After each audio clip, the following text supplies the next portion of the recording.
Hello दोस्तों, तो आज मैं आप लोगों के लिए एक्सप्लेन करने वाला हूँ 10,000 वर्ल्ड के बिल्कुल न्यू एपिसोड को। जैसा कि लास्ट एपिसोड के एंडिंग में हमने देखा था कि ओल्ड मैन ने अपने इमोर्टल एंसेस्टर को समन कर लिया था, वो भी खुद की कल्टीवेशन को सेक्रीफाइस करते हुए। और ये इमोर्टल बहुत ही ज्यादा पावरफुल था, जिसके ऑरा को देखते साथ ही लिनफेंग और बाकी सभी लोग यहाँ पर अलर्ट हो गए। अब एपिसोड की स्टार्टिंग उसी के आगे से होती है, जहाँ पर हम लिनफेंग को देखते हैं जो कि इमोर्टल कल्टीवेटर के डोमेन में फंस चुका था। लेकिन अभी के लिए शुक्र था कि लिनफेंग के पास जेड बटरफ्लाई है, इस वजह से उसे इस डोमेन से ज्यादा कुछ फर्क नहीं पड़ रहा। लेकिन ऐसा ज्यादा देर तक पॉसिबल नहीं हो सकता था, क्योंकि ये डोमेन एक इमोर्टल एम्परर यानी कि गॉड एम्परर लेवल के कल्टीवेटर का है। भले ही ये डोमेन दिखने में खूबसूरत है, लेकिन दिखने के साथ साथ ये काफी ज्यादा जानलेवा भी है। और ऊपर से शाउटियन पूरे जेड बटरफ्लाई में घूम घूम कर उधम मचा रहा था, क्योंकि वो अभी भी अपने सपनों में गुम है। उसी वक्त हम जेड बटरफ्लाई को देखते हैं जो इस डोमेन के बहाव में बहने लगा, जिस वजह से जेड बटरफ्लाई के अंदर की सारी चीजें उलट पुलट हो रही थी।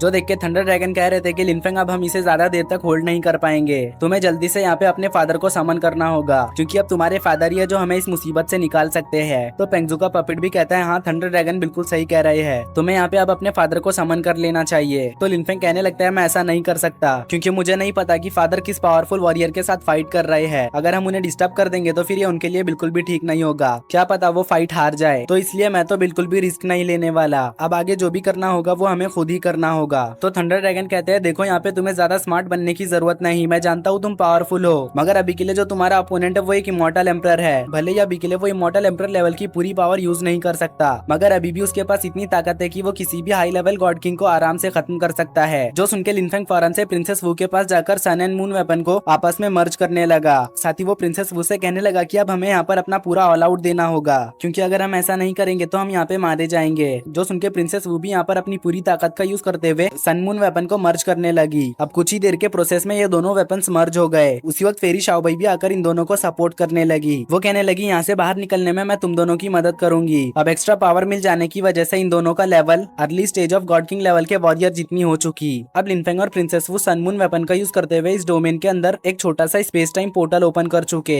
ये करते वक्त उन्हें इस वेपन के अंदर किसी पावरफुल सोल के होने का एहसास हुआ, जो एहसास प्रिंसेस वू के लिए फेमिलियर था, क्योंकि बिल्कुल ऐसा ही ऑरा मून एंसेस्टर की बॉडी से निकलता है। उसी वक्त हमें इस वेपन की स्पिरिट का छोटा सा झलक देखने को मिलता है, मगर लिनफेंग कहता है इस चीज के बारे में हम बाद में पता लगा लेंगे, फिलहाल हमें यहाँ से बाहर निकलने पे ध्यान देना चाहिए, क्योंकि हमारे पास ज्यादा वक्त नहीं, हमें जल्द से जल्द इस डोमेन से बाहर निकलना होगा। सन मून वेपन के पावर को देखकर थंडर ड्रैगन कहने लगे थे क्या सच में ये कॉसी एम्परर लेवल का वेपन है? इसकी पावर्स को देखते हुए मुझे लगता नहीं कि ये कॉसी एम्परर लेवल का वेपन है, इसकी एबिलिटी सुप्रीम इंपीरियल वेपन जितनी है। क्या ऐसा हो सकता है ये वेपन सिर्फ दिखाने के लिए कॉसी एम्परर लेवल पे है, लेकिन इसकी रियल पावर कुछ और हो? तभी लिनफेंग इस पोर्टल का यूज करते हुए जेड बटरफ्लाई को इस डोमेन से बाहर लेकर आ गया। ये देख के थंडर ड्रैगन कहने लगते हैं लिनफेंग आखिर तुमने ये क्या किया? हमें तो इस ड्रैगन प्लेस से ही सीधा बाहर निकल जाना चाहिए था, भले इसमें तुम्हारी ज्यादा पावर खर्च होती, मगर हम सेफ तो हो जाते। तो एंसेस्टर पेंगजू का पपेट कहने लगा ऐसा करना पॉसिबल नहीं, क्योंकि जो हमारा अपोनेंट है वो इमोर्टल एम्परर है। अगर हम यहाँ से भागने की कोशिश करते तो कुछ ही देर में पकड़े जाते। तभी हम लिनफेंग को देखते हैं जो मुस्कुराते हुए कहता है अगर हम यहाँ पर आ ही गए तो थोड़ा सा क्यों ना हम यहाँ से कुछ लेकर जाए। वैसे भी मेरी आदत है कि जब भी मैं किसी न्यू प्लेस पे जाता हूँ तो वहाँ से कुछ यादगार लेकर ही आता हूँ, तो इसलिए मुझे खाली हाथ जाना गवारा नहीं लगा। जेड बटरफ्लाई को सही सलामत देख ये ओल्डमैन समझ चुका था कि लिनफेंग अभी तक मरा नहीं, इसलिए वह हैरान होते हुए कहने लगा आखिर ये कैसे पॉसिबल हो सकता है? इमोर्टल एम्परर के डोमेन में तो इन लोगों को मर जाना चाहिए था, तो आखिर ये अब तक जिंदा कैसे बच गए? उसका भी ये कहना ही था कि तभी हम लिनफेंग और प्रिंसेस वू को देखते हैं जो अपनी पावर्स का यूज करते हुए इस जगह पर काफी सारे सन मून वेपन के क्लोन्स को बना लेते हैं, जो जाकर सीधा इस इमोर्टल कल्टीवेटर के ऊपर हमला कर चुके। लेकिन ये इमोर्टल कल्टीवेटर इन सभी अटैकों को सही वक्त पर डॉज कर चुका। डॉज करते साथ ही उसने एक बहुत ही powerful palm attack Jade Butterfly के ऊपर कर दिया,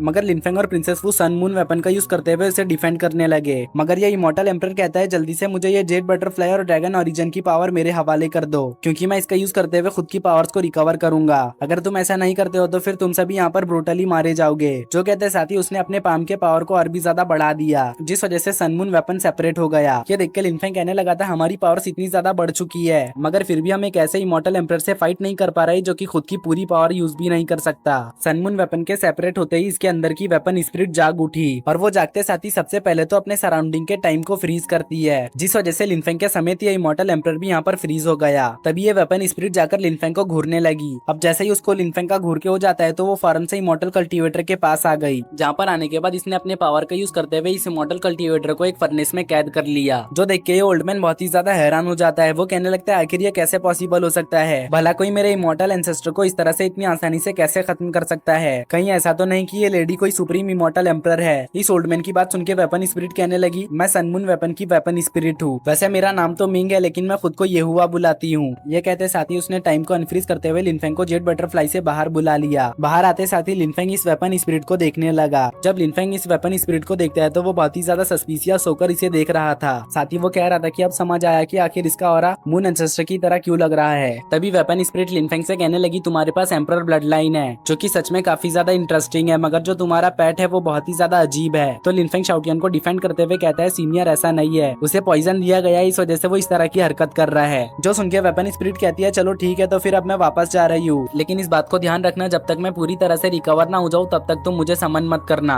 क्योंकि अभी के लिए इस इमॉर्टल कल्टीवेटर को रिफाइन करने के चक्कर में मेरी काफी ज्यादा पावर खर्च हो चुकी है, जिसको रिकवर करने के लिए मुझे कुछ सालों का वक्त चाहिए होगा। ये सुन के लिनफेंग कहता है, सीनियर आप फिक्र ना करे, मैं इस बात को हमेशा अपने जहन में रखूंगा। जो सुन के वेपन स्पिरिट यहाँ से जाते हुए कहती है, इसके आगे का अब तुम खुद देख लो। वेपन स्पिरिट के यहाँ से जाते ही हम इस ओल्ड मैन को देखते हैं जो यहाँ पे रो रहा था। वो रोते हुए कह रहा था, मैंने अपने 10,000 सालों की पूरी कल्टीवेशन बस अपने इमॉर्टल एंसेस्टर को यहाँ पे जगाने में झोंक दी, मगर फिर भी इसका कोई भी फायदा नहीं मिला, सब कुछ तबाह हो गया। जैसा कि अब मैं बर्बाद हो ही चुका, तो इस जगह को भी बर्बाद कर रख दूंगा। ये कहते हुए वो यहाँ पे अपने पावर का यूज करते हुए ड्रैगन प्लेस के वेपन स्पिरिट को समन करने लगा। लेकिन चाहे वो यहाँ पे कितनी भी कोशिश कर लेता, लेकिन उसका वेपन स्पिरिट यहाँ पे समन नहीं हो रहा था, क्योंकि उसके वेपन स्पिरिट के साथ तो शाओटियन मजे कर रहा है। जो देखकर थंडर ड्रैगन और एंसेस्टर पेंगजू कहने लगे, चलो कोई तो काम आया ये बेवकूफ हमारे। अब अपने वेपन स्पिरिट की इस हालत को देखकर ओल्डमैन शाओटियन के ऊपर बहुत ही ज्यादा गुस्सा हो गया। वो कहने लगा, मैं इस कमीने परिंदे को नहीं छोड़ूंगा। जो कहते साथ ही वो शाओटियन की तरफ जाने लगा, और वहीं पे हम शाओटियन को देखते हैं जो सपनों की दुनिया में अपने अंडों को संभाल रहा था। दरअसल सपनों की दुनिया में शाओटियन ने इस बर्ड के साथ शादी कर लिया था।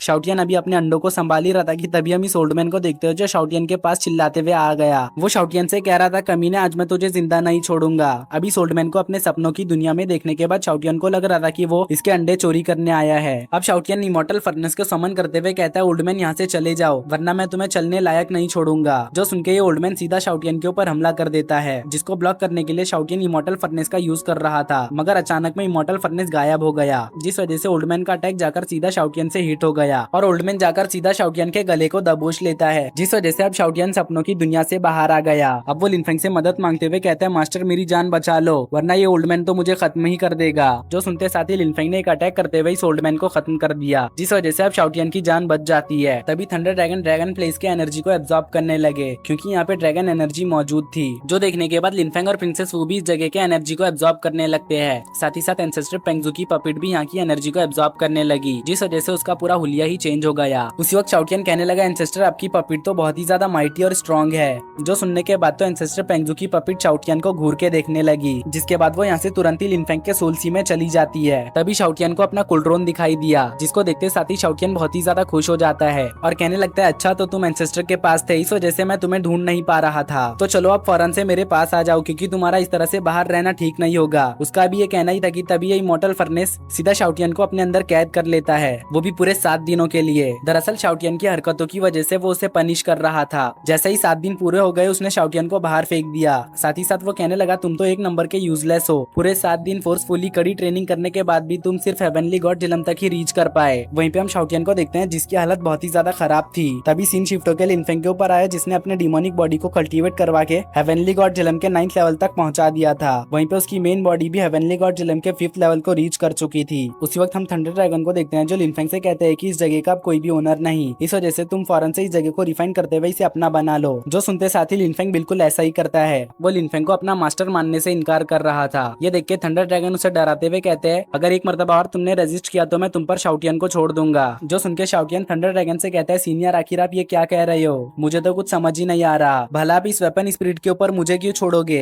जो कहने के बाद वो इस वेपन स्पिरिट को देखने लगा। अब खुद की तरफ शाओटियन को देखता देख ये वेपन स्पिरिट बहुत ही ज्यादा डर गया और उसने फौरन से लिनफेंग के सामने सबमिट कर दिया। तो इस वजह से लिनफेंग कहता है, अब हमारा यहाँ से ब्लैक सी जाने का वक्त आ चुका। उसके ये कहते ही हमारा ये एपिसोड यहीं पर एंड हो गया।